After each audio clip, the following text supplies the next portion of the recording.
امریکی کانگریس کے ڈیموکریٹ ارکان نے ٹرمپ انتظامیہ کی مذمت کرتے ہوئے پچھلے ہفتے ریاست اوریگن کے شہر پورٹلینڈ میں وفاقی اہلکاروں کے ہاتھوں پرامن مظاہرین کی گرفتاریوں کے معاملے کی فوری تفتیش کا مطالبہ کیا ہے. تاہم صدر ٹرمپ نے یہ کہہ کر اس معاملے کا دفاع کیا ہے کہ جارج فلوئڈ کی ہلاکت کے بعد ہونے والے مظاہروں پر کچھ شہروں میں مقامی پولیس کنٹرول نہیں کر پائی تھی. مزید جانیں گے اس رپورٹ میں. اس ویکنڈ پر ریاست اوریگن کے شہر پورٹلینڈ میں تناؤ میں اضافہ ہوا. مظاہرین پولیس کی عمارتوں کے گرد جمع ہوئے. کچھ افراد نے توڑ پھوڑ کی اور پولیس کی ایک عمارت کو کچھ دیر کے لیے آگ لگائی. پولیس کی وارننگ کے بعد سب وہاں سے بھاگ گئے.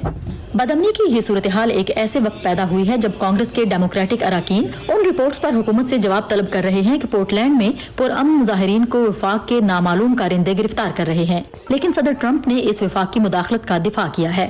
ہم وفاق سے مزید قانون نافذ کرنے والوں کو تعینات کریں گے. پورٹلینڈ میں انہوں نے کمال کا کام کیا ہے. لیکن مقامی حکام کہتے ہیں کہ انہیں اس مدد کی ضرورت نہیں ہے. آپ کی موجودگی یہاں نہیں چاہیے, اس کی ضرورت نہیں ہے. ریاست کی گورنر کے مطابق وفاقی مداخلت پرامن مظاہروں کو بدتر بنا رہی ہے. یہ جلدی پر تیل کا کام کر رہا ہے. خود کو مائیں کہنے والے ایک گروہ نے اتوار کے روز مظاہرین کو وفاقی اہلکاروں سے بچانے کے لیے ایک انسانی دیوار بھی تشکیل دی.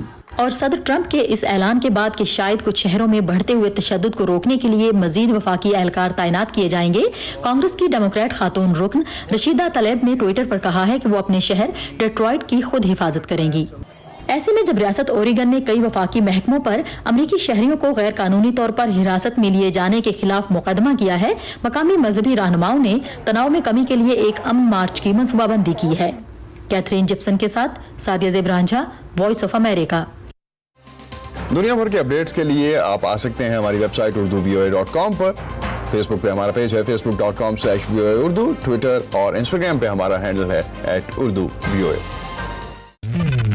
تازہ ترین خبریں, اہم واقعات, آڈیو ویڈیو رپورٹس اور تجزیے دیکھنے, سننے اور پڑھنے کے لیے ڈاؤن لوڈ کیجیے VOA اردو کی نئی ایپ. خبریں اب ہر وقت آپ کی مٹھی میں. گزشتہ روز پاکستان میں سینئر صحافی متی اللہ جان کے اسلام آباد میں دن دہاڑے اغوا کی خبر پر ملک کے اندر اور باہر فوری طور پر اور شدید رد عمل سامنے آیا. اگرچہ حکومت اور فوج پر تنقید کے لیے مشہور متی 12 گھنٹوں کے بعد منظر عام پر آ گئے. صحافیوں کے حقوق کے لیے کام کرنے والی بین الاقوامی تنظیموں نے اس واقعے کی فوری طور پر مذمت کی. وائس آف امریکہ سے نخبت ملک نے کمیٹی ٹو پروٹیکٹ جرنلسٹ کی عالیہ افتخار سے پاکستان اور خطے میں صحافتی آزادیوں کی صورتحال پر بات کی. یہ انٹرویو متی اللہ جان کے منظر عام پر آنے کے بعد کیا گیا. Of course, though, this raises many questions of what exactly happened, who were... یقیناً اب یہ صورتحال کئی سوالات پیدا کر رہی ہے کہ دراصل ہوا کیا تھا اور انہیں کس نے اغوا کیا. یہ کیسے ہوا کہ وہ 12 گھنٹے تک لاپتہ رہے اور حکام انہیں تلاش نہ کر سکے. یقیناً سب سے بڑا سوال اور ذمہ داری مقامی حکام پر آتی ہے کہ وہ معلوم کریں کہ کیا ہوا تھا اور ذمہ داران کو قصوروار ٹھہرائیں. یہ سب سے زیادہ اہم ہے کیونکہ متی اللہ جان ایک نامور صحافی ہیں اور تنقید کے لیے مشہور ہیں, اور اس قسم کا واقعہ دیگر صحافیوں کے درمیان خوف پھیلا سکتا ہے. There are numerous examples of how people have been abducted. حال ہی میں جنوبی ایشیا کے ممالک میں ایسے افراد کے اغوا کے واقعات سامنے آئے ہیں جو حکومت پر تنقید کرتے ہیں. کیا آپ کے خیال میں آزادی اظہار کا ایک ٹرینڈ خطے کے کچھ ممالک مثلاً پاکستان اور بھارت میں تیزی سے بڑھ رہا ہے, اور آپ کی تنظیم اسے کیسے دیکھ رہی ہے؟ Trend now in these South Asian countries, especially India and Pakistan. Yes, absolutely. In fact, this is something that CPJ did in extensive... جی ہاں بالکل. در حقیقت 2018 میں CPJ کی طرف سے پاکستان سے متعلق ایک رپورٹ سامنے آئی تھی جس میں ہم نے صرف پاکستان میں صحافت پر ہونے والے حملوں کا ذکر کیا. ہم جانتے ہیں کہ پاکستان میں صحافیوں پر کئی سالوں سے حملے جاری ہیں. ہم نے پاکستان میں صحافیوں کو قتل ہوتے دیکھا ہے, ان کی گرفتاریاں دیکھی ہیں, لیکن حالیہ سالوں میں ہم نے دیکھا ہے کہ ایک طرف صحافیوں کے قتل میں کمی ضرور آئی ہے جو ایک اچھی بات ہے, لیکن ساتھ ہی ان کی جبری گمشدگیوں میں اضافہ ہوا ہے جس سے پریس پر خوفناک اثر پڑتا ہے. At the same time, we've seen an increase in these reports of enforced disappearances or abductions, which has had chilling effects on the press. نخبت ملک اس وقت ہمارے ساتھ موجود ہیں, ان سے اس سارے واقعے کے بارے میں جانتے ہیں. نخبت, یہ بتائیے گا کہ بین الاقوامی اداروں کے ساتھ ساتھ سوشل میڈیا پر اس حوالے سے آپ نے کس قسم کے ٹرینڈز دیکھے, کیا رد عمل دیکھنے میں ملا آپ کو؟ جی اسد, سوشل میڈیا پلیٹ فارمز کی بات کریں تو ٹویٹر پر سب سے زیادہ وہ فوٹیج جو ہے اس کو شیئر کیا گیا جس میں مطیع اللہ جان کو ایک گاڑی سے دوسری گاڑی میں بٹھاتے ہوئے ان کو اپنے ساتھ لے جاتے ہوئے دیکھا جا سکتا تھا. دوسری طرف دو ٹرینڈز سامنے آئے ٹویٹر پر. ایک پہ جو ہے وہ مطیع اللہ جان کی فوری رہائی کا مطالبہ کیا جا رہا تھا اور لوگ یہ کہہ رہے تھے کہ پاکستانی مشیروں کے اثاثوں پر اٹھنے والے حالیہ سوالات سے توجہ ہٹانے کے لیے مطیع اللہ جان کا اغوا جو ہے وہ اس کی کارروائی کی گئی ہے. جبکہ دوسری طرف دوسرے ٹرینڈ میں ہم نے دیکھا کہ کچھ لوگوں نے یہ الزام عائد کیا کہ مطیع اللہ جان نے توہین عدالت کی سپریم کورٹ کی ایک پیشی تھی ان کی جس سے انہوں نے بچنے کے لیے اغوا کا یہ ڈرامہ خود رچایا. پاکستانی حکومتی ارکان کی اگر بات کریں تو کچھ حکومتی ارکان کی طرف سے ٹویٹس ہم نے دیکھی. شیری مزاری کا ذکر کرتی چلوں, انسانی حقوق کی وزیر ہیں پاکستان کی, انہوں نے ٹویٹ کر کے کہا کہ یہ واقعہ ان کے لیے بہت ڈسٹربنگ ہے. ادھر امریکہ کی بات کروں تو امریکہ میں قائم ولسن سینٹر میں موجود ہیں جنوبی ایشیائی امور کے ماہر مائیکل کوگلمین. کہ جب تک صحافی اغوا ہوتے رہیں گے تب تک صحافت آزاد نہیں ہوگی. کووڈ 19 کے باعث جہاں بہت سے کاروبار منفی طور پر متاثر ہوئے ہیں, وہیں تابوت بنانے والوں کے کام میں اضافہ ہوا ہے. کبھی کبھار آنے والے آرڈرز میں اضافے سے تابوت بنانے والے کاریگروں کو زیادہ کام کرنے کا موقع ہاتھ آیا ہے. لاہور سے سمن خان کی رپورٹ. 1 کروڑ آبادی والے لاہور شہر میں تابوت بنانے والے ڈھونڈنے پر بھی مشکل سے ملتے ہیں. تابوت عموماً کھلے عام فروخت نہیں ہوتے, اس لیے انہیں بنانے والے اکثر تنگ گلیوں یا محلوں میں کام کرتے ہیں. محمد امین مسیحی آبادی بہار کالونی میں 12 برس سے ترخان کا کام کر رہے ہیں. ان دنوں لوگ دور دراز سے انہیں تلاش کرتے آ رہے ہیں تاکہ لکڑی کا تابوت خرید سکیں. پہلے کرسچن لوگ لے کر جاتے تھے باکس, اور جو مسلمان لے کر جاتے ہیں ان کا یا ایکسیڈنٹ کیس ہوتا ہے یا اگر پانی میں ڈوب جانے سے جو مر جائے یا کوئی قتل ہو جائے اس کے لیے لے کر جاتے ہیں, کیونکہ جو میت دیکھنے کے قابل نہیں ہوتی اس کو تابوت میں دفنایا جاتا ہے. پہلے ہمارے مہینے میں 10, 12 یا 15 تابوت جاتے تھے. اب کورونا آیا ہے تو اب 20 سے 25 یا 30 تابوت بھی نکل جاتے ہیں. اس مہینے میں تقریباً 40 تک بھی نکل گئے ہیں. میانی صاحب قبرستان میں میت کو غسل دینے کا کام کرنے والے محمد سلیمان نے تابوت کی تلاش میں آنے والے افراد کو خالی ہاتھ لوٹتا دیکھ کر خود تابوت تیار کرنے کا کام شروع کیا. کووڈ 19 کے دنوں میں تابوت کی مانگ بڑھی تو ساتھ ہی لکڑی, چپ بورڈ اور اس کی بنوائی میں استعمال ہونے والی اشیاء بھی مہنگی ہو گئیں. لاک ڈاؤن کی وجہ سے نا تقریباً شیٹ کا 100-150 روپے کا فرق پڑ گیا تھا. ہمیں کوئی 3,000 میں پڑ گیا, کوئی 3,500-4,000 کا بک گیا, کچھ ہلکا ہے وہ 2,000 کا 1,800 کا پڑ گیا, وہ 2,500 کا 2,400 کا بک گیا. اللہ اکبر. کووڈ 19 کے باعث وفات پانے والوں کی میت اسپتال کی جانب سے اہل خانہ کو تابوت میں فراہم کی جاتی ہیں. اموات کی شرح کو دیکھتے ہوئے چند سرکاری اسپتالوں نے کاریگروں سے ٹھیکے پر تابوت بنوائے, جبکہ زیادہ تر نجی اسپتالوں نے انہیں آرڈر پر تیار کروایا. اسلم لاہور کے ایک بڑے مسیحی قبرستان میں ٹھیکیدار ہیں. بیشتر اسپتالوں کی انتظامیہ تابوتوں کے لیے انہی سے رابطہ کرتی ہے. باکس ہم ایڈوانس میں تیار کر کے رکھے ہوتے ہیں, لوگ آتے ہیں اور ہم سے لے جاتے ہیں. کچھ لوگ ہمیں فون کر دیتے ہیں, ہم ان کے گھروں میں جا جاتے ہیں. اور کورونا کی وجہ سے کافی یہ پیچھے پریشر ہوا ہے, باڈیوں کا باکس کی بہت زیادہ ضرورت ہوتی تھی. کورونا جو باڈی ہے نا اس کو بغیر باکس کے دفن نہیں کرتے, اس میں باکس میں پیک کر کے دیتے ہیں. اگر نوائی کے ان کو یا گورنمنٹ آپ دفناتی ہے وہ باکس کے بغیر نہیں دفناتے ہیں.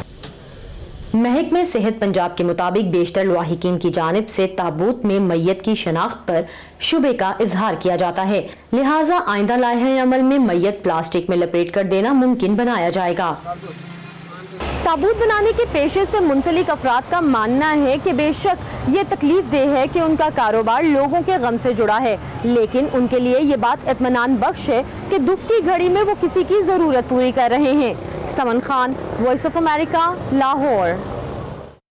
اور اب آپ کی ملاقات کرواتے ہیں واشنگٹن ڈی سی کے ایک ایسے رہائشی سے جنہوں نے کورونا وائرس کی عالمی وبا کو ایک موقع کے طور پر استعمال کرنے کا فیصلہ کیا. 350 کلومیٹر تک دوڑ لگانے کی اپنی صلاحیت جانچنے کا موقع. یہ تجربہ نہ صرف ان کے لیے ایک امتحان تھا بلکہ اس کے پیچھے ایک خاص مقصد بھی تھا جو کہ ان کو بہت عزیز بھی ہے۔ میراتھونر کوری کیپلونی کی دوڑوں کا ریکارڈ غیر معمولی ہے۔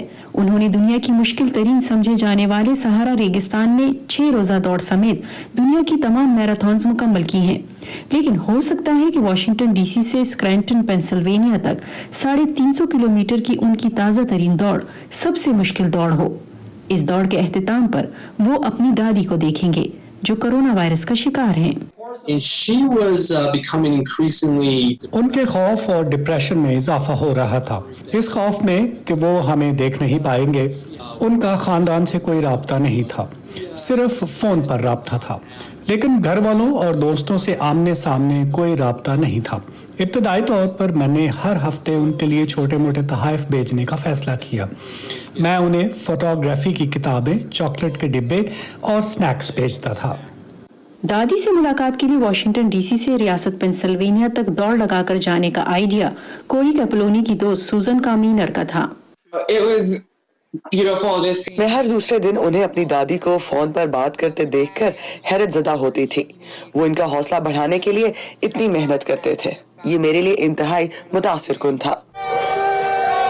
انہوں نے اس نرسنگ ہوم کے ساتھ اس آئیڈیا پر بات کی جہاں ان کی دادی رہتی ہیں، اور اس آئیڈیا کو انہوں نے اس نرسنگ ہوم کے لیے امدادی رقم جمع کرنے کے ایک موقع میں تبدیل کر دیا۔ گوگل میپ اور عزم سے لیس انہوں نے فیصلہ کیا کہ سوزن ایک RV ٹرک میں ان کا ساتھ دیں گی اور ریس کی ضروریات کا خیال رکھنے کے ساتھ ساتھ ریس کو ریکارڈ کرنے کا کام بھی کریں گی۔ لیکن دوڑ شروع ہونے سے کچھ دن پہلے نرسنگ ہوم نے کوری کیپلونی سے رابطہ کر کے بتایا کہ ان کی دادی کو کرونا ہو گیا ہے۔ ہم نے اس مشن کو مکمل کرنے کے لیے ایک RV کرائے پر لی۔ ہم ہر ممکن حد تک سماجی دوری برقرار رکھنا چاہتے تھے، لہٰذا یہ ہمارے لیے انتہائی ضروری تھا کہ ہم ہر ممکن حد تک کم سے کم لوگوں سے رابطہ کریں۔ لہٰذا RV ہمارا گھر تھا، مجھے اسے چلانے کی ذمہ داری ملی۔ 350 کلومیٹر دوری کو 7 مساوی حصوں میں تقسیم کیا گیا۔ ہر حصے کا دورانیہ 50 کلومیٹر لمبا تھا۔ عام طور پر جب آپ الٹرا میراتھن دوڑتے ہیں تو آپ اس کی ٹریننگ کرتے ہیں۔ الٹرا میراتھن سے پہلے آپ کچھ دن کی رخصت لیتے ہیں اور پھر آپ الٹرا میراتھن دوڑتے ہیں، جس کے بعد پھر چند دن کی چھٹی لے کر آرام کرتے ہیں۔ اس کا سب سے مشکل مرحلہ ایک کے بعد ایک الٹرا میراتھن تھا۔ آپ کے جسم اور دماغ کو واقعی تھکاوٹ ہو جاتی ہے۔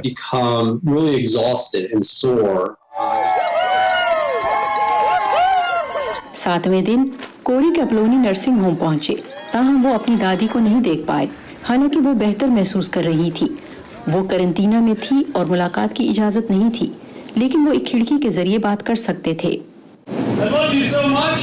کوری کیپلونی نے اب تک $25,000 جمع کر لیے ہیں اور ابھی ان کے پاس چندے آ رہے ہیں۔ یہ فنڈز اسمارٹ فونز اور ٹیبلٹس خریدنے کے لیے استعمال کیے جائیں گے تاکہ وہ بزرگ جو کرونا کے دوران لوگوں سے کٹ کر رہ گئے ہیں بآسانی اپنے پیاروں سے رابطہ کر سکیں۔ میگزین موسکلکوف کی رپورٹ کے ساتھ Nilofar Mughal, Voice of America. Corona shut down کی وجہ سے جہاں اکثر چھوٹے کاروبار متاثر ہوئے، وہیں کچھ افراد نے مشکل حالات کے باوجود اپنے کاروباروں کو جاری رکھنے کے لیے نت نئے تخلیقی آئیڈیاز اپنائے۔ ہم آپ کو ایک ایسے ہیئر سلون کی مالک سے ملوانے امریکی ریاست میریلینڈ لے چلیں گے، جہاں یہ جاننے کی کوشش کریں گے کہ ایک ہیئر سیلون کو آن لائن کیسے چلایا جا سکتا ہے۔ So I'm Maggie Sprague. My salon is Salon Bond. میں میگی سپریگ ہوں اور 2006 سے اپنا سیلون بانڈ چلا رہی ہوں۔ کورونا بحران سے پہلے میرا کاروبار خوب اچھا چل رہا تھا۔ میں اپنے گھر سے ہی صبح 6:30 سے 2:30 بجے تک کام کرتی، پھر بچوں کو اسکول سے لاتی۔ میرے پاس بہت سی خواتین آتی تھیں، لیکن مجھے نہیں لگتا کہ ایسا دوبارہ ہوگا۔ خواتین چھوٹے گروپ میں میرے سیلون پر آتی تو کمرے کے ایک مخصوص حصے میں ہم سہیلیوں کی طرح گپ شپ کرتی۔ میں اپنے سیلون اور کلائنٹس کو بہت مس کرتی ہوں۔ I miss the salon terribly. I miss my clients. That's it. So I came up with this idea to do custom color kits. پھر مجھے آئیڈیا آیا کہ اپنے صارفین کو سستے داموں بال رنگنے کی کٹس بھیج کر انہیں فیس ٹائم یا زوم پر ہدایات دوں، کیونکہ یہ گروسری سٹور سے بال رنگنے کے پیکٹ خرید کر خود پر تجربات کرنے سے کہیں بہتر ہے۔